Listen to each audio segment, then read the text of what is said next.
So the time of the Fallout 76 Battle Royale mode, Nuclear Winter, has come to an end. For those of you who are unfamiliar with the mode, or are watching this video in 2077 wondering what the hell I'm talking about, I'll give you a rundown of the game mode. Nuclear Winter was a 52-person Battle Royale mode that would pit teams of up to 4 against each other in an ever-shrinking map surrounded by a radioactive firestorm. You would have to scavenge for weapons and armor, ammo and chems, and position yourself for battle as the map closed in. You would have a special perk loadout that would, in theory, help you specialize your role or playstyle. You were able to build structures with a modified version of the camp system, and you could place your camp nearly anywhere, although things like workbenches and other interactable items were disabled, and things like turrets were actually lootable items that you could find throughout the map. In addition to the standard loot you would expect, there were also bobbleheads and magazines that would grant extra buffs. Terminals and safes would grant powerful loot and reveal other players on the map for a short time. Power armor could also spawn on the map. The main feature of Nuclear Winter, and the thing that was meant to make the game mode stand out amongst the slew of other Battle Royale games, was the inclusion of nukes. Once you were able to locate a nuclear briefcase, as well as 4 nuke codes, you were able to call down an ICBM that would kill anyone in its vicinity, and permanently irradiate the zone for the rest of the match. There were also hostile NPCs that would roam around, and would become tougher as the circle grew smaller. These NPCs included the Assaultron, Bloatfly, Feral Ghoul, Scorched Grafton Monster, Mongrel, Mutant Hound, Rad Scorpion, and the extra crispy Scorched Beast. These creatures would also be a good source of loot, but in later rounds can be tough, and would give away your position if engaged with. They can also be the deciding factor in the end of a round, if a player is killed by one. The game mode was announced and displayed at E3 2019, and then released as a quote beta mode for a limited time immediately after. This beta, as it were, seemed to be successful for the time being, with Bethesda opting to extend the game mode permanently. The mode was certainly buggy, but for many it was a fun diversion to the regular game mode, and it was free to play for a limited time, bringing in many new people who had not yet given the game a chance yet, given its reputation. The game mode got decent press, and big-time streamers gave the game a chance, exposing the game to more people than ever before, for better or worse. People couldn't help but look. Some people thought it would be a train wreck, and some were just morbidly curious at the idea of a game like Fallout 76 entering the BR arena. The mode also featured a small amount of XP and caps progression that would carry over into the main game, and offered 100 ranks of rewards for those who were dedicated enough to grind it out. Many of these rewards are now being implemented into the live game, although this upsets some people as they feel that they have earned the rewards fair and square, and that people who didn't earn them in Nuclear Winter shouldn't be able to access the rewards.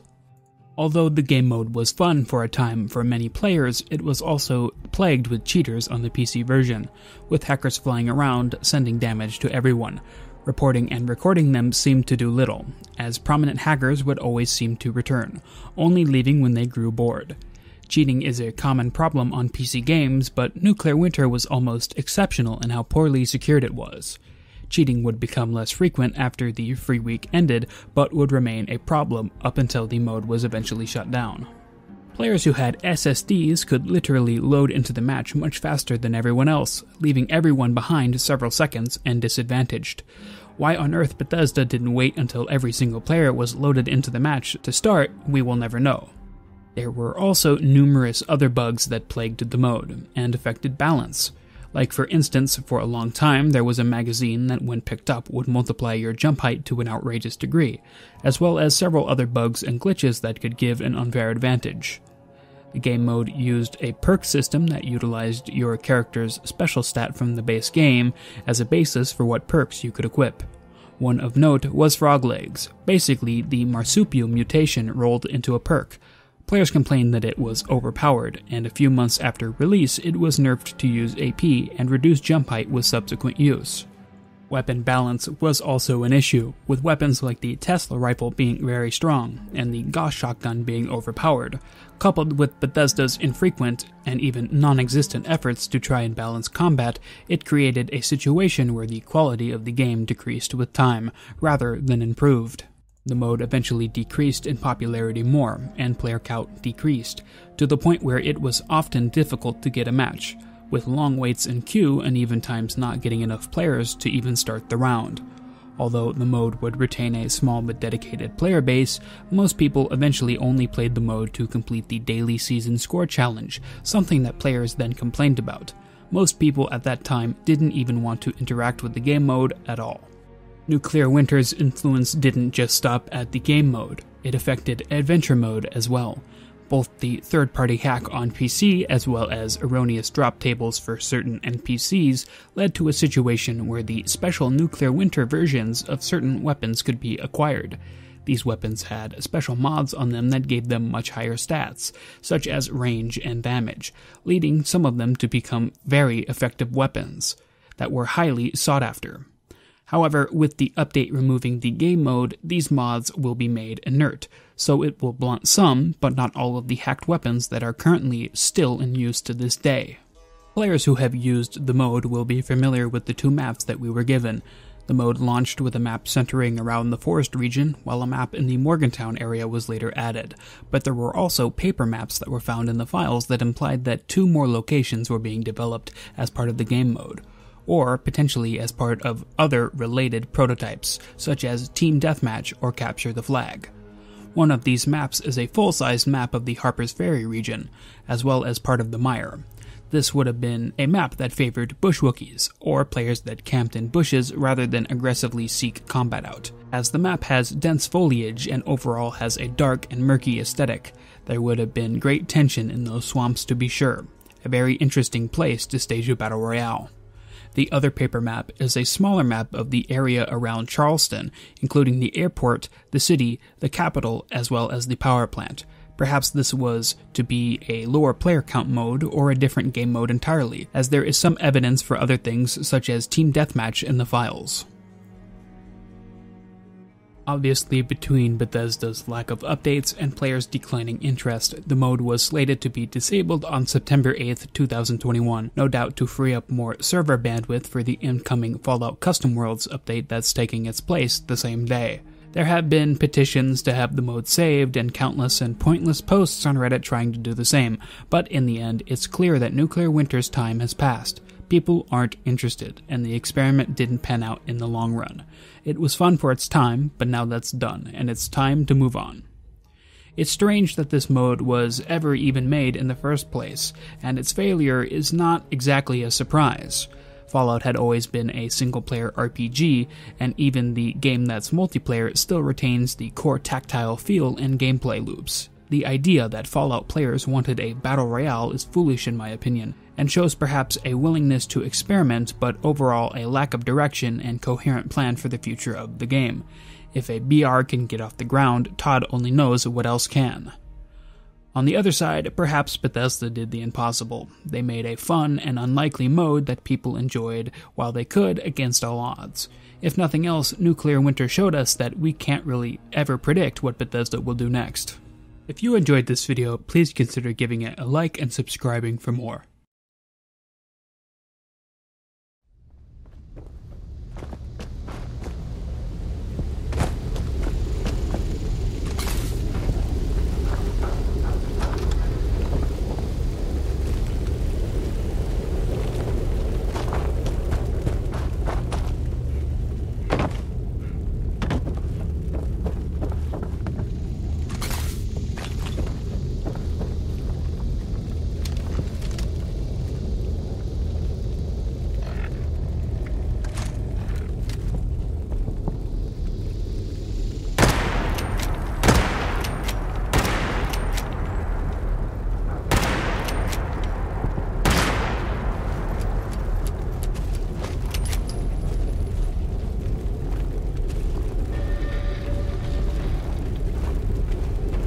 Your survival is predicated on your ability to move to the storm's safe area.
promising candidate removed from testing. By you, no less. Intriguing data.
so far, only to learn that you were not genetically fit.